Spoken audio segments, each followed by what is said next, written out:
স্বাস্থ্য সংরক্ষণ সপ্তাহ 2026 আজকে এই আয়োজিত সভার সম্মানিত সভাপতি, নড়িয়া উপজেলার অভিভাবক, প্রশাসনিক প্রধান, নির্বাহী কর্মকর্তা, এখানে আজকে এই সভাকে অলঙ্কৃত করেছেন আমাদের জেলা প্রশাসনের দুই প্রধান, জেলা ম্যাজিস্ট্রেট তথা জেলা পুলিশ সুপার।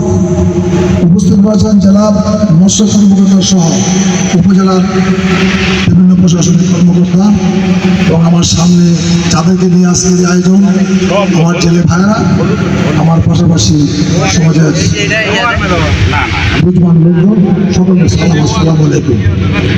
ইতিমধ্যে আজকের এই সভা আলোচনার অনেক কিছু আপনি শুনেছেন, আমি বেশি কিছু বলবো না। আমরা যদি আজকে আমাদের এখানে, আমি সর্বপ্রথম জেলে ভাইদের তথা আমাদের এলাকার সকলের পক্ষ থেকে ধন্যবাদ জ্ঞাপন করছি।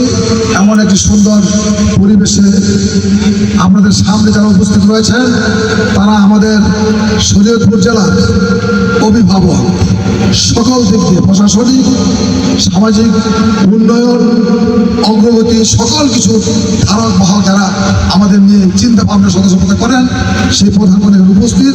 এই জন্য আমি সকলকে ওনাদেরকে ধন্যবাদ দিচ্ছি। সরকার আন্তরিকতার সাথে বাংলার এই সাধারণ মানুষের এই মৎস্য সম্পদকে এগিয়ে দিয়ে সকলকে মাছ খাওয়ার ব্যবস্থা করার জন্য যে পদক্ষেপ নেন, এই জন্য সরকারকে আমরা ধন্যবাদ দিচ্ছি। কিন্তু বাস্তবতা যা, আমি বাস্তবতার আরও কিন্তু একটি কথা বলতে চাই। আমার বাড়ি এই পদ্মার মাঝে, আমি আমার জীবনে এই জেলেদেরকে নিয়ে বেশিরভাগ লোকই আমার চলাচলা কাছিকাটা এবং দুলাচরের বাসিন্দা, যারা নদী অববাহিত এলাকায় বসবাস করছেন জন্মের পর থেকে। আমি 1972 সাল থেকে আরম্ভ করে এই পর্যন্ত 13 বার আমার নিজের বসত বাড়ি আমি স্থানান্তরিত করেছি। এদেশের লোক সামান্য কিছু কৃষক ছিল, তখন পদ্মা নদী অনেক উত্তরে ছিল, নদী অববাহিকা আমাদের কাছ থেকে দূরে ছিল নদী।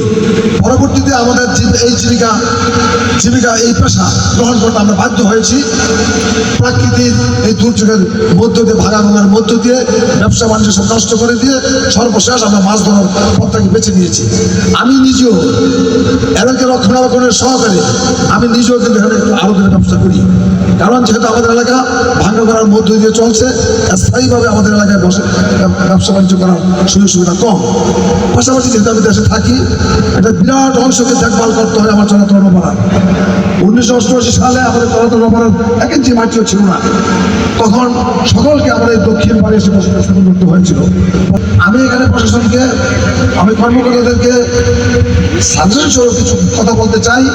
সত্যিকারভাবে আমাদের এই এলাকাটা এখন এমন একটি অবস্থা, মেঘনা নদী এই আপনার সরকারি এই বিধিমালার আওতায়, যেহেতু এখানে শত শত জাহাজ, স্টিমার, লঞ্চ যাতায়াত করে বিধায় মাছ ধরার সুযোগটা এই সময় কম।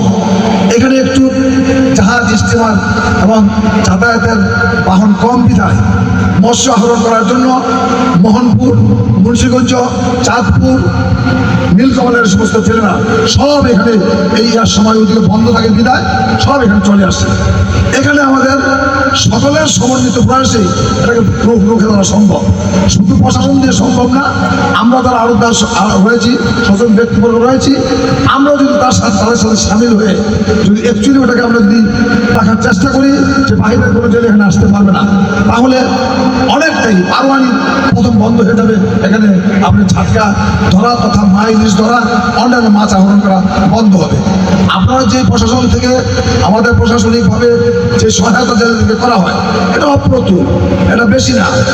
যেমন আমি আমার ইউনিয়ন দিয়ে একটা উদাহরণ দিয়ে বুঝাই। আমার চড়াতে ইউনিয়নে 1200 জেলে ক্যাডার রয়েছে। আমি ইতিমধ্যে এই অভিযানের মধ্যে আমি ইউনিয়ন পরিষদের সাথে আলাপ আলোচনা করে বাছাই করেছি বিদেশে এবং মৃত প্রায় 200 লোকের মতো আমি কার্ড বের করেছি। পরবর্তীতে আমাদের জন্য বরাদ্দ হয়ে যাবে 600টা কার্ডের মাল, কিন্তু আমাদের জেলেদের প্রায় 400 বাকি থাকে। আমি এখানে একটু সাজেশন দিতে চাই এই তৃণমূল মহোদয়কে। আমরা গতবার যে বরাদ্দটা দিয়েছি প্রত্যেককে আমরা মাল দিয়েছি, বাকি রয়েছে একটা অংশ প্রায় 400 লোক।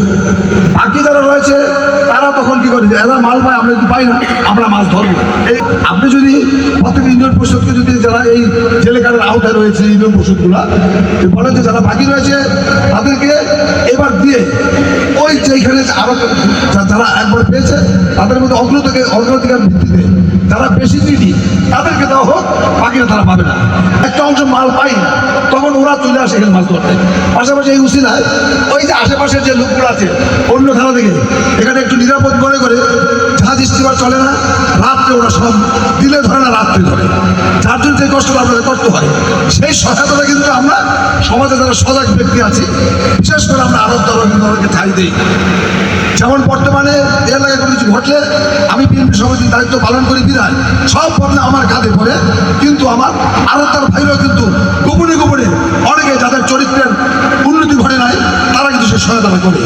বিশেষ করে আমরা আরো যারা রয়েছি তাদেরকে আপনি আপনার নির্দেশনা যখন দেওয়া হোক, যদি কোনো আরো ধরা পড়ে তার আরোপকে বন্ধ করে দেওয়া হবে।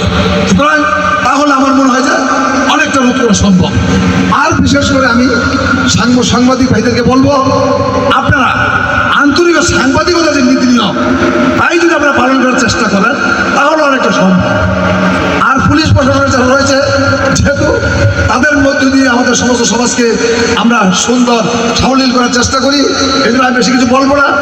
এটা যেহেতু আমাদের আজকে যে পুলিশ সুপার সাহেব রয়েছেন অবশ্যই ওনার মেধা বুদ্ধি দিয়ে তাদেরকে এমনভাবে ডিরেকশন দেওয়া হবে যেন কোনো পুলিশ অফিসারও যেন এই সমস্ত কর্মের সাথে কোনোভাবে জড়িত না থাকে, তাহলে এই টাকার দেওয়া হয় সকলের সমন্বিত প্রয়াসে আমাদের পক্ষে এটাকে একটা সুন্দর পরিবেশ সৃষ্টি করা সম্ভব।